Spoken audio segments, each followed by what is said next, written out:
What's up, my comic comrades? Later this month, one of DC's baddest and most powerful villains will crash land onto movie screens across the world with the release of Black Adam. Now, I say villain, but he's really become an anti-hero in DC Comics. And it definitely looks as if that's how Dwayne Johnson's version of the character will be portrayed as well. Regardless, we are crazy excited for DC and Warner Brothers to kick off this next stage of DC cinematic storytelling. So today we're leading off Villains Month and our coverage of the characters appearing in the Black Adam movie with the history of Black Adam. So let's not waste any time because we have a lot of ground to cover. Roll that bumper. Black Adam first hit the pages of a comic in Marvel Family 1 in December of 1945. He was created by Otto Binder and C.C. Beck. Something the average fan might not know is that Black Adam and the Marvel Family weren't originally a DC property. Nope, they were a creation of Fawcett Comics. Fawcett would give us Black Adam's origin on 1.5 pages within Marvel Family 1. The story was then later reprinted in DC's Shazam issue 8 from 1973, once DC Comics acquired the rights of Black Adam and the Marvel Family. But speaking of Black Adam's origin, let's get into that with our origin segment.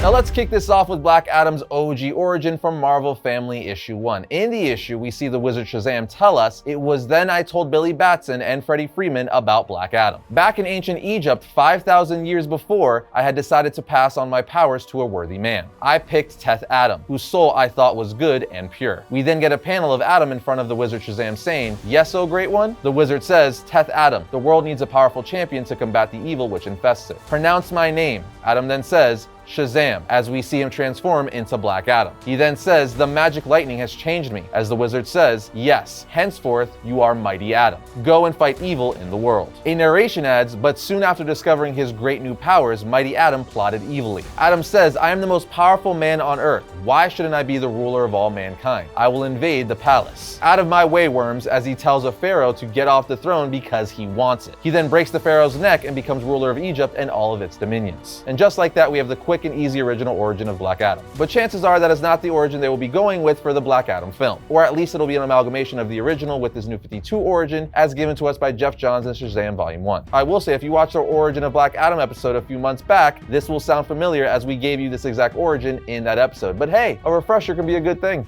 Black Adam is about to disrupt and change the DCEU, and we'll see even more of that when Michael Keaton reprises his role as Batman in next year's Flash movie. From the theme song to the iconic bat symbol and cowl, Keaton Batman is a fan favorite and the Batman movie that paved the way for every DC film we've gotten since. Which is why we kind of freaked out when Pure Arts approached us about their new Batman 1/1 scale cowl replica exclusive edition. I mean, a true screen-accurate replica of the Keaton Batman cowl is a grail addition to the collection of every Batman fan, and Pure Arts has created exactly that. They actually own one of the rare prop cowls used in the 1989 Tim Burton Batman film, which was worn by Michael Keaton himself. So they took detailed 3D scans of that cowl and used them to make the most realistic and movie-accurate physical replica on the market. Then to top it off, they designed this amazing Gotham City mayoral house statue base to mount and display the cowl on. Really, the base could be displayed as a collectible all by itself. And lastly, the Pure Arts exclusive edition comes with a Keaton Batman Batarang replica with its own display base, all officially licensed by DC Comics and Warner Brothers. This exclusive edition is limited to only 800 pieces, so I highly recommend you grab yours before they are gone.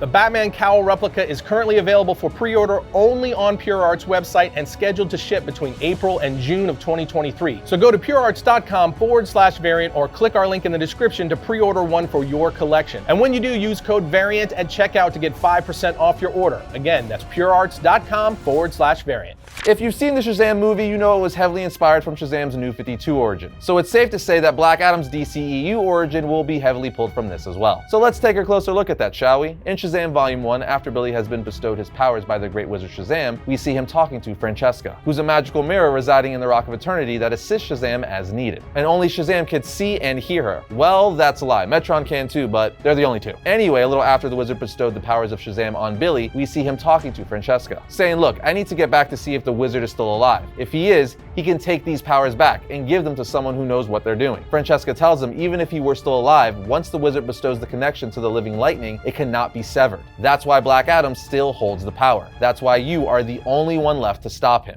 Billy asks, "Well, who the hell is he anyway? What does he want?" Francesca tells him, "Look deeply into the mirror and I'll show you." We are then brought back in time and Billy says, "Where are we?" She tells him, "It's not where we are, Billy Batson, it's what you see. And what you see is the ancient world, the country country of Kahndaq, birthplace of the living lightning and the wizard who bestowed your powers upon you. It was years after the wizard had escaped Kahndaq's brutality. If he had stayed, he would have been enslaved, as this boy was. A boy among thousands of other men, women, and children who had been captured by the invading forces of the barbaric Ibak and his army, the men who invented evil. The boy was torn away from the rest of his family. For months, this boy was among many sent down into the caves to work. When he collapsed because of the heat or exhaustion, he suffered at the hands of Ibak's men. Many times he wished himself dead. He closed his eyes and wished for help, and finally help came, as we see a man bash the back of one of Ibak's men's head with a rock. The man then goes over to the boy saying, "Aman, have I finally found you?" The boy answers, "Uncle, where are mother and father?" He looks at his nephew saying, "I'm sorry, my sister, your mother, they are..." And before he could say dead, one of Ibak's men stabs him in the side, but the boy's uncle turns around and starts fighting the man, telling his nephew, "Run, Aman, go." Francesca continues to say the boy's uncle had given the young slave an opportunity to escape, but the boy stayed with his dying uncle, telling his uncle, "I will not leave you." His uncle says, "They are coming and I have led us to nowhere. Aman, I am so sorry. The gods have abandoned Kahndaq and us." And at that very moment, lightning strikes both of them, and on the next page, we see the boy appear at the Rock of Eternity, where the wizard says, "Hello, child." At this point, Billy says, "He's a kid like me? No wonder the wizard didn't want me to have these powers." He then runs out in front of Black Adam saying, "I saw what you went through, Adam. I thought I had it bad, but you had it worse. I know why you are lashing out to hurt people. You want to hurt them before they can hurt you. I know why you don't trust anyone, because people have always taken advantage of you for it. And I know why you're angry, because you're trying to hide how scared you really are." Black Adam then grabs Billy's mouth saying, "Ah, you think I'm scared? You don't know anything, Billy Batson. You speak of anger and fear? You dare confront me about such things? You are foolish, a foolish little child. Why would the wizard ever choose you? He should have learned his lesson. It would have saved your life," as Black Adam uses his powers to finish telling Billy the rest of his origin. We are then taken back to the Rock of Eternity, where the wizard tells Aman, "We are the Council of Eternity, Aman, and you are within the Rock of Eternity." Black Adam then asks Billy, "Do you see the Rock of Eternity as it once was? A fortress then visible to the world. A nexus of the magic realms, to which all sorcerers and sorceresses made pilgrimage. And a boy had been summoned there. Each member of the council chose someone to be their champion. He was to be the wizard's." We then see as the wizard is talking to the boy, a voice says, "Aman." He then turns around and sees his uncle and runs over to him. The wizard had given the boy his proposal. The boy gave one back to him, as we see the boy ask, "You must save him. Wizard, please. He is the only family I have left." The wizard tells him, "Your power may flow through your family. Aman, accept my blessing and you may save him. Both of you speak my name and be my champions." At which point they both say Shazam and are bestowed the wizard's powers. Black Adam says, sharing the power, the boy saved his uncle. The boy and his uncle were sent back to Kahndaq to save its people from their captors. The uncle tells his nephew, "With this power, we will finally free Kahndaq from Ibak and his men, Aman. We will destroy them." But Aman says, "I don't want to destroy anyone, uncle. There has been too much bloodshed already. You heard the wizard. It is time for a new era in Kahndaq, one of mercy." The uncle then says, "We must do this for your parents, for my wife and children. What they did to my dear Sharuda is unspeakable. Our family calls for justice." The boy says, "What you speak of is not justice, uncle. It is revenge." With tears in his eyes, the uncle says, "They must pay." The boy then hugs his uncle saying, "Let us share our hope, not our pain." At this point, the uncle wraps his hands around the back of his nephew's head, with the boy saying, "Please don't be angry with me. I love you, Uncle Adam. We could save Ibak and his men from the evil that threatens their souls. We could save them just as we were saved, and we can do it together." As the boy looks up and they both say Shazam, the uncle puts his hand over his nephew's face, killing him before the lightning hits him, stealing all of the power they once shared. The comic then takes us back to the present, where Black Adam is holding Billy Batson's face saying, "You see now what I will do to free the world from those who enslave it?" He basically tells Billy, "I'm willing to kill my own family to meet my agenda. Nothing will stop me." Black Adam goes on to say, "My nephew's sacrifice allowed me to free Kahndaq. Now yours will allow me to free the entire world." And then obviously after this, Shazam and the Shazam family go on and fight him. But there you have it, guys. Black Adam's modern origin.